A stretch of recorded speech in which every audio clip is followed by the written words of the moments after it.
ለሊከ ቅረብከ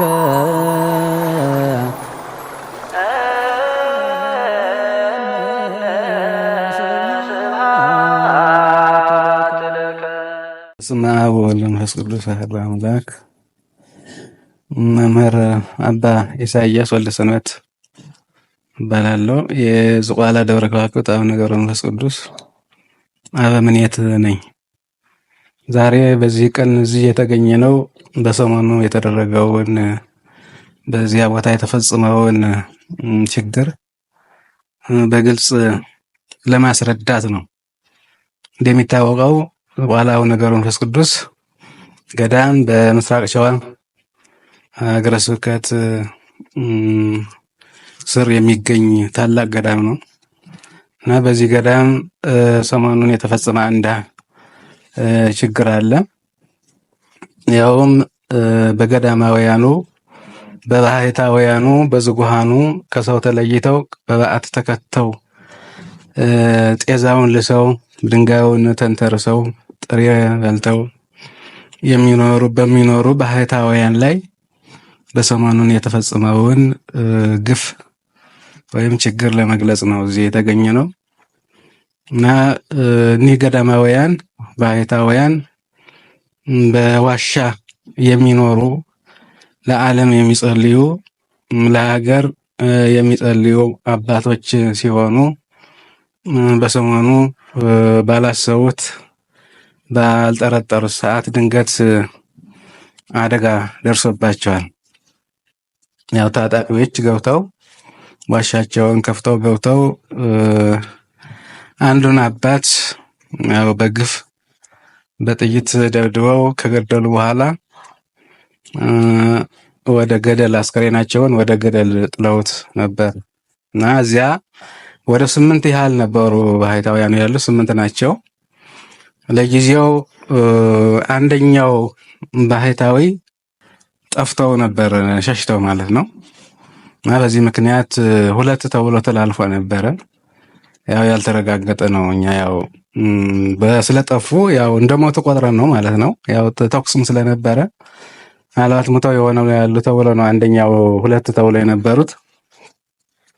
ትክክለኛው ግን አንድ አባት ናቸው የተሰዉት።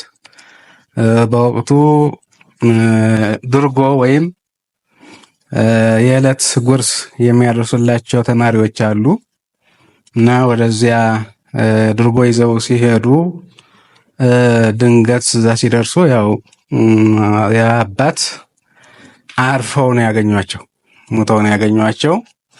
ሌሎች ደግሞ ያው አብዛኞቹ ከድንጋጤ ከፍርሃት የተነሳ ሸሽቷል እና በጫካ ለጫካ ያው ቦታው አመች አይደለም፣ ገደላማ ቦታ ስለሆነ ያንን በመከራ ገደሉን እየዋጠጡ ነው ወደ ላይ የወጡትና እሁድ ነው የደረሱት። እዚያ ደርሰው እኔ አባት እንደተገደሉና እንደቀበሯቸው እንግዲህ ለጊዜው ሸሽተው ቆይተው ኋላ እነዚያ ገዳዮቹ ከሄዱ በኋላ ሄደው ያን አባት ከተጣሉበት ገደል አስከሬናቸውን አውጥተው ለጊዜው እንደው በቂ ባይሆንም ያው አለቱ ላይ ትንሽ ቆፈር አድርገው አስከሬናቸው እንዲሸፈንና እንዲቀበር አድርገውታል እና ከዚህ በኋላ ያው ገዳሙ ከሰማ በኋላ ደወል ተደውሎ የተወሰኑ አባቶች ወርደው እንዲያዩ ተደርጎ እዚያ በኋላ ያው መልእክት ተላልፏል። የአባት አርፏል የሚል መልእክት ከተላለፈ በኋላ ወደ መንግስት አካላት ያው እዛም የመከላከያ ሰራዊት ማለት ያው የክልሉ ጸጥታ ኃይሎች ገዳሙን የሚጠብቁ አሉና ለነሱ ተነግሯቸው ያ በኋላ ወርደው ያለውን ሁኔታ ካረጋገጡና ካዩ በኋላ በማግስቱ ኃይል ተጨምሮ ከወረዳው ከአድሏላ ሌላ ኃይል በመጨመር ተጠናክሮ ወርዶ ያው የነበረው ጠላትም ይህንን ሲያይ የኃይሉ የልዩ ኃይሉ ወይም የጸጥታ ኃይሉ መምጣት ሲያይ ተበታትነዋል። ከዚህ በኋላ አስከሬናቸውን ተሸክመው እስከ ገዳም ድረስ ላይ ወጥቶ በገዳሙ ከቀደሙት ሰማዕታት አጽም ጋራ እንዲያርፍ ሆነዋል ማለት ነው። እና እንግዲህ ገዳማችን ያው ጊዜ እየተፈተነ እየተቸገረ ይገኛል። የሆነ ሆኖ ግን መንግስትም ቢሆን ያው ትኩረት ሰጥቶ ጥበቃ በመመደብ ከ2016 ከየካቲት ያው የቀደሙት አባቶች ካረፉበት ቀን ጀምሮ ጠባቂዎችን በመመደብ ቦታውን እየጠበቀ ይገኛል። ዞሮ ዞሮ ግን ምንድነው ያው ያ ኃይል ገዳም ብቻ እዛ አካባቢ ያለውን ከመቆጣጠር በስተቀር በዙሪያ ያለውን ጫካ እና ዋሻዎችን የመቆጣጠር ትንሽ ያው ሁሉንም የመቆጣጠር ኃይል ስለሚያንሰው መንግስት ይህንን ችግራችንን አይቶ ተጨማሪ ኃይል ጨምሮ ዙሪያው ቢታይ ይፈተሽ። ምክንያቱም ገዳሙ በስጋት ላይ ነው አሁንም ያለው። ምክንያቱም እነሱ ያው ዞሮ አሁንም አያርፉም። አሁንም ቢሆን ያው ገዳሙ ላይ ያላቸውን ጥላቻ እንደያዙት ናቸው ያሉትና አሁንም ቢሆን ገዳሙ ስጋት አለው። ትኩረት ይፈልጋል፣ ትኩረት ያስፈልገዋል፣ ጥበቃ ይፈልጋል። ያው ገዳሙ የመውጣት የመውረድ ስራ ስላለበት ቆላ ደጋ እያለ ነው እና የሚኖረው። ስንወርድም ስንወጣም ያው ሁልጊዜ በስጋት በፍርሃት ነው የምንወርደው የምንወጣው። ስለዚህ አካባቢ ቢጸዳልን ቢታይልን ገዳሙ ከመከራ ችግር ይድናል ብለን ተስፋ እናደርጋለን።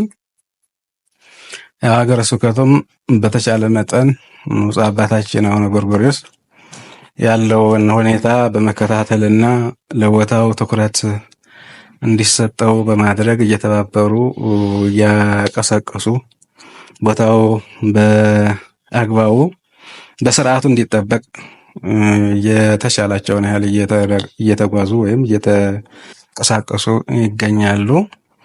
በተለይ ደግሞ የዞኑ አስተዳደር ለቦታው ትኩረት በመስጠት ሁልጊዜ ትኩረት እየሰጠ የሚገባውን የጥበቃ ኃይል እንዲደረግ ሲያደርግልን ወይም ሲንከባከብ ሲጠብቀን ነው የቆየውና ይህ ጥበቃው ይህ ሀሳቡና ትኩረቱ አሁንም እንዲቀጥል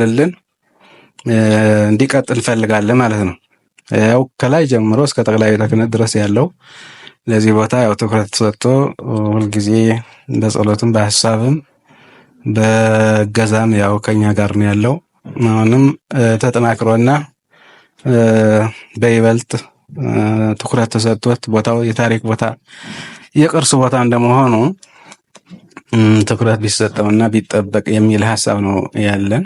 በይበልጥ ትኩረት ተወስዶበት ለወደፊት ገዳሙ ሰላሙን የሚያገኝበት ዘላቂ ሕይወቱን መናኙ መነኮሳቱም በተሻለ የድሮ ክብሩ ተመልሶ የተረጋገጠ ሰላም እንዲመጣልን ከወረዳው ጀምሮ እስከ ዞኑ የበለጠ ድጋፍ እያደረጉልን ነውና ይህንን አሰቃቂና አስቸጋሪውን በሚያደርጉት ኃይሎች ላይ ዙሪያውን አሰሳ ተደርጎልን ሰላሙ የሚመጣበትን ነገር የበለጠ እንዲሰሩልንና አሁንም እየሰሩ ስለሆነ መንግስት የበለጠ ከታይ እስከዚህ ያለውን ድረስ ያው ገዳሙን በሚቻለው መጠን እየጠበቀልን በሚያስፈልገውን ሁሉ እየረዳን ነው።